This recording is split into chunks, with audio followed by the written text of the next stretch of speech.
Cours 15, extrait de Physique-Chimie TSTI 2D aux éditions de La Grave, sur les réactions chimiques acido-basiques.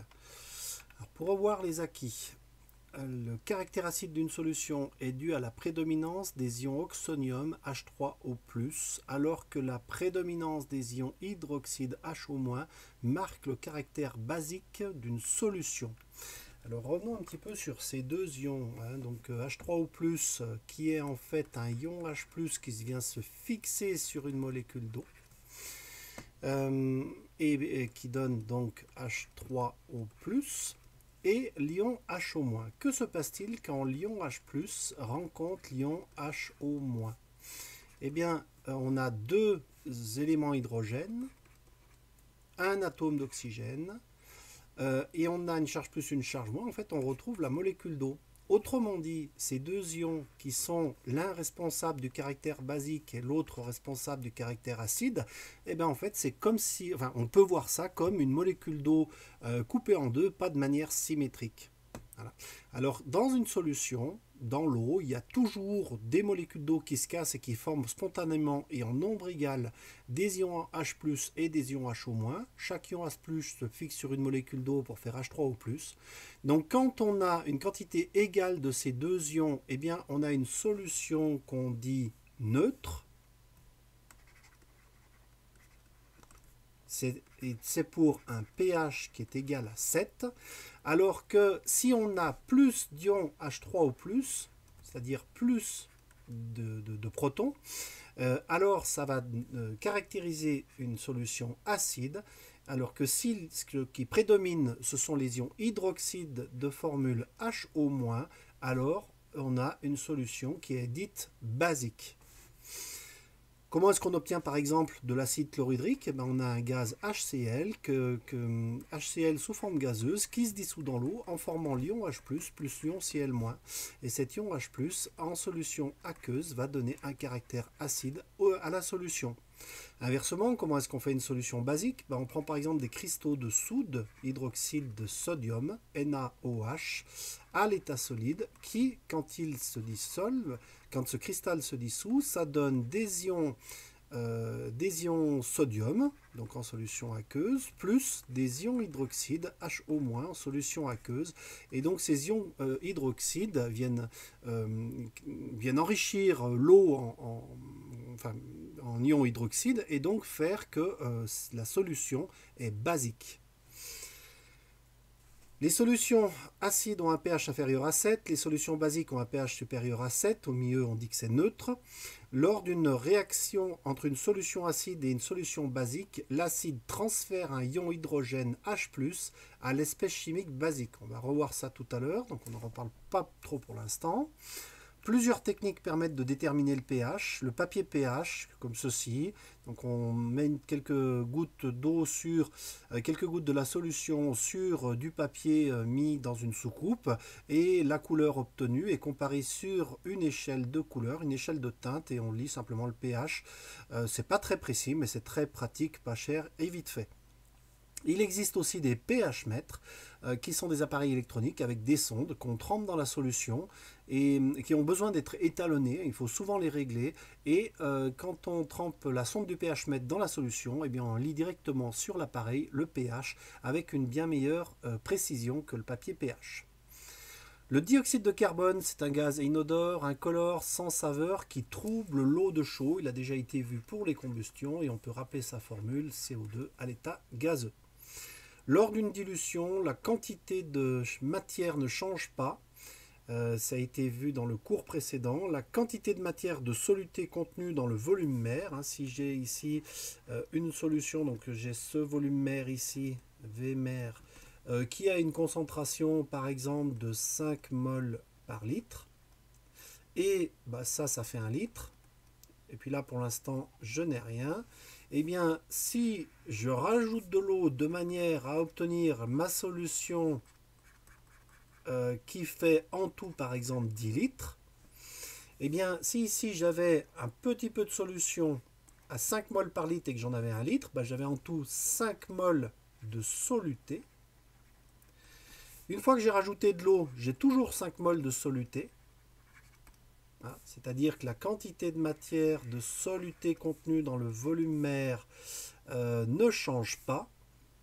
C'était ça, la quantité de matière ne change pas. Donc j'ai ici une concentration de 5 moles pour 10 litres. Enfin du moins j'ai 5 moles de soluté pour 10 litres, ce qui fait une concentration de 0,5 mol par litre. Dans cet exemple, j'en ai fait une dilution par 10, c'est-à-dire que le volume phi est 10 fois plus grand que le volume mère. La formule qui permet de calculer les concentrations d'une solution phi quand on connaît la concentration de la solution mère et qu'on en prélève un certain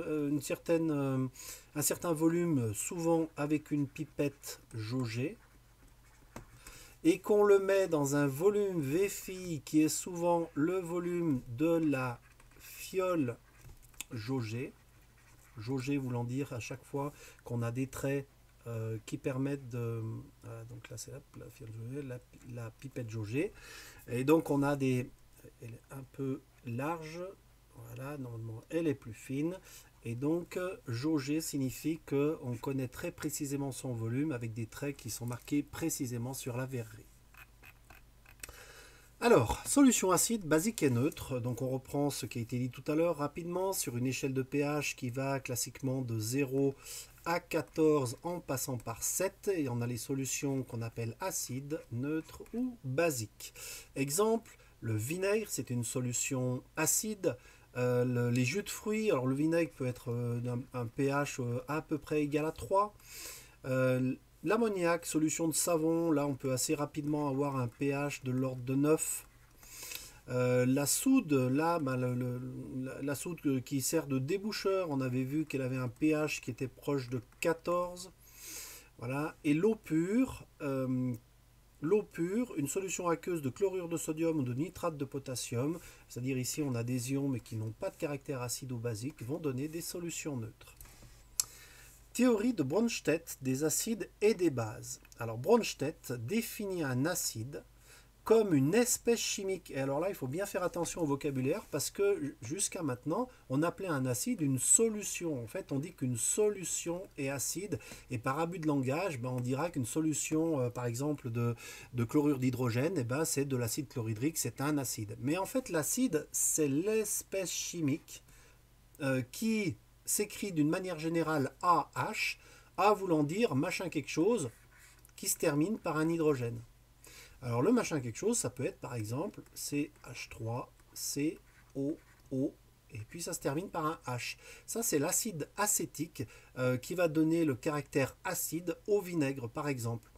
Alors une équation qui montre que l'acide est une espèce chimique susceptible de libérer au moins un proton, eh bien c'est l'équation qui serait par exemple celle-ci pour l'acide acétique, CH3COOH peut donner CH3COO- en libérant un proton H+.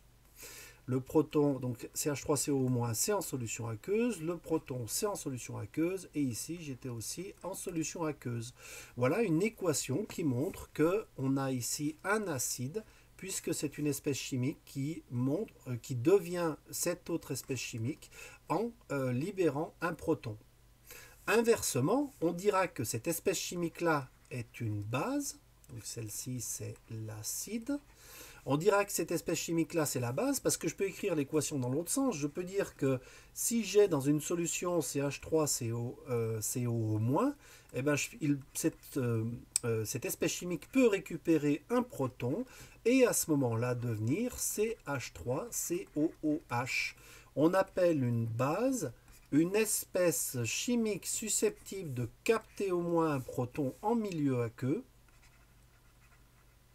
pour donner CH3COOH ici, qui est donc l'acide. D'une manière générale, une demi-équation, c'est la base plus un proton qui donne l'acide dans un sens ou dans un autre. Alors on voit que ces deux espèces chimiques ici forment un couple, puisqu'on passe de l'une à l'autre en gagnant ou en perdant un proton. Alors, on va dire que ce sont deux espèces qui sont conjuguées et qui forment un couple acide-base. Et un couple acide-base, on va le noter en mettant l'acide un tiret et la base derrière. Donc par exemple ici pour le couple dont on vient de parler, eh bien il s'écrirait comme ceci, voilà, le CH3 COOH en solution aqueuse, CH3COO- en solution aqueuse. Voilà un couple acide-base qui nous a servi d'exemple ici. Il existe d'autres couples acide-base, par exemple le couple de l'ion hydronium H3O+, avec H2O, puisqu'on voit qu'on peut passer de l'un à l'autre en écrivant une demi-équation acido-basique. On reconnaît là l'eau. Donc je vois ici d'ailleurs que l'eau, puisqu'elle peut capter un proton, ben, l'eau peut être vue comme une base. Même si on dit que l'eau, la solution, enfin l'eau est une solution neutre, ben oui, mais elle peut quand même jouer le rôle de base parce qu'elle peut capter un proton pour devenir l'ion H3O+. H3O+, c'est l'acide. Mais je vois aussi que l'eau, et c'est ce qu'on avait écrit tout à l'heure en introduction, l'eau peut perdre un proton, H+, en laissant un ion HO-, un ion hydroxyde. Ça, c'est la base. Ça, c'est l'acide. Alors comment ça se fait? L'eau, on vient de dire ici que ça pouvait être vu comme une base. Et là, on dit que ça peut être vu comme un acide. L'eau est une espèce amphotère. C'est une espèce qui peut avoir des propriétés acides ou aussi bien que basiques. Et c'est d'ailleurs pour ça que dans l'eau pure, bah, en fait, elle est neutre. Alors attention, une espèce amphotère n'est pas toujours neutre. C'est pas ce que j'ai voulu dire, mais dans le cas de l'eau, on voit bien que l'espèce chimique eau peut jouer ici le rôle d'une base ou le rôle d'un acide. Réaction acido-basique. Une réaction acido-basique est le transfert d'un proton d'un acide vers une base. Sauf qu'on met en jeu deux couples. En gros, quand on a un couple, un acide ici, il est susceptible de libérer le proton. Cette base-là est susceptible de capter le proton. Eh bien, cette base-là peut capter le proton de cette espèce-là. Et dans ce cas, ça va donner cette base-là. Et cet acide-là, c'est ce qui est écrit là. Prenons un exemple. Je reprends tout à l'heure l'acide, comme tout à l'heure, l'acide éthanoïque, CH3COOH. Donc c'est du vinaigre, tout simplement. Si je le mets en relation avec une espèce basique, comme l'espèce NH3. L'espèce NH3, elle est basique, c'était la dernière qu'il y avait ici. L'espèce NH3 dans un couple acide-base, on le voit ici. Et elle forme un couple acide-base avec l'espèce NH4+. Eh bien en fait, qu'est-ce qui peut se passer? NH3 en solution aqueuse va prendre le proton du CH3COOH, donc je vais me retrouver avec CH3COO- en solution aqueuse, et ce proton va donc être récupéré par NH3 qui va devenir NH4+, en solution aqueuse. On dit que c'est une réaction acido-basique puisque j'ai fait réagir un acide que j'appelle A, enfin un acide, non, un acide numéro 1, avec une base d'un couple numéro 2. Et dans ce cas, je me retrouve avec la base du couple numéro 1 et l'acide du couple numéro 2. Le pH d'une solution aqueuse. Le pH, donc, c'est une grandeur qui va nous permettre de déterminer si la solution est acide ou basique. Et en fait, ce pH, il est directement lié à la concentration molaire en ion oxonium. On va le dire autrement. Quand un pH vaut 7, c'est qu'en fait, la concentration en ion H3O+, vaut 10-7. Si le pH est égal à 9, bah en fait la concentration en ion en mol par litre en ion H3O+, concentration en ion H3O+, elle est de 10-9 mol par litre. Si le pH vaut 1, la concentration vaut 10-1 mol par litre. Alors d'ailleurs, on peut voir que pour un pH 7, quand une solution est neutre, ça veut dire qu'on a une concentration en ion H3O+, qui est égale à 10-7 mol par litre. Si c'est une solution neutre, ça veut dire qu'elle contient autant d'ions H3O+, que d'ions HO-. Et en fait, ça, c'est la quantité la quantité moyenne, la concentration moyenne, on va dire, de molécules d'eau qui se cassent spontanément en deux ou qui se reforment dans 1 litre d'eau. Il y en a 10-7 moles, puisque j'ai sans arrêt des molécules d'eau qui se sont H2O, qui se sont séparées en H+ et HO-. C'est pour ça que dans l'eau, on a exactement cette concentration qui est la même en ion hydroxyde et en ion oxonium. Et cette concentration, ça tient à la stabilité de la molécule d'eau, et c'est 10-7 moles par litre. Alors, du coup, la concentration en ion H3O+, c'est égal à 10 exposants moins pH. Alors le pH peut être une valeur, n'est pas forcément une valeur entière. Le pH peut valoir par exemple, valoir 7,2. Alors, pH de la concentration qui vaut 10 exposant moins 7,2, eh bien c'est une concentration qu'on va pouvoir déterminer en faisant sur la calculatrice simplement 10 exposant moins 7,2. La calculatrice est capable de faire un calcul et de nous donner 7,2. Là, ça va être... Alors, je le fais un peu de tête à vérifier. Ça va faire quelque chose comme 8-10-8 moles par litre. Alors, pourquoi? Un 10-7,2, c'est compris entre 10-7 et 10-8. Donc, c'est plus grand que 10-8 et c'est plus près de 10-7 que de 10-8. Alors, comment est-ce qu'on... Si par exemple on a l'inverse, on a la concentration en ion H3O+, on l'a calculée, elle vaut par exemple 5-10-3 moles par litre. Donc ça serait la concentration en ion H3O+. Comment déterminer le pH? Eh bien j'utilise la fonction log de la calculatrice. Sur la calculatrice, je tape moins logarithme de 5-10-3.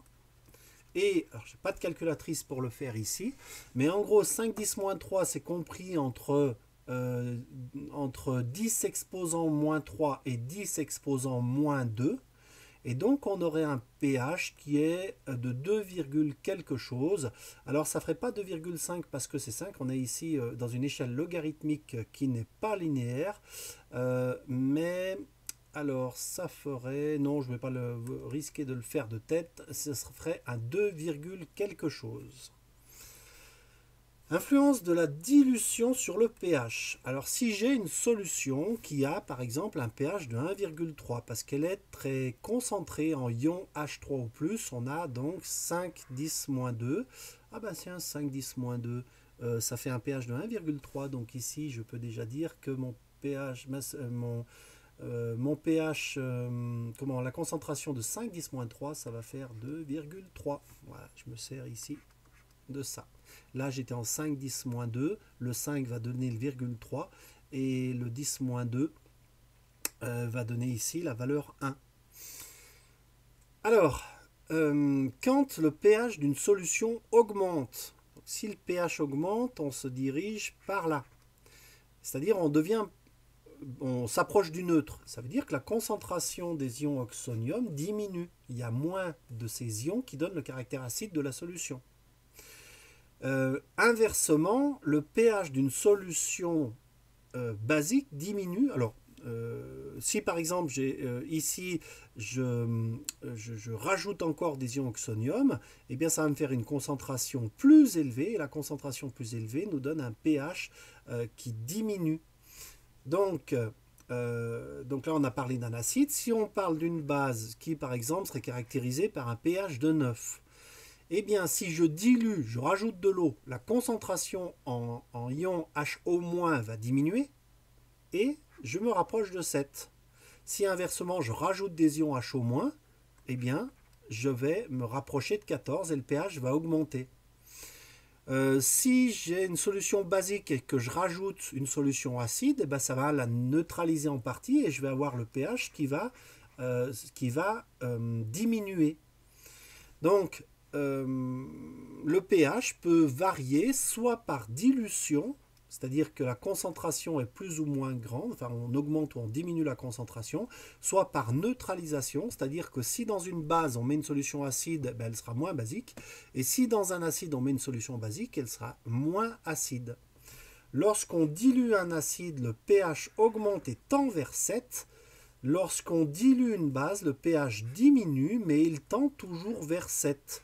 C'est normal, 7 c'est le pH de l'eau pure. On imagine que si on fait une dilution infinie où on met une très grande quantité d'eau pure, eh bien on va avoir un pH qui tend vers 7 puisque l'acide est tellement dilué qu'au bout d'un moment, il n'a plus aucun effet sur le pH de la solution.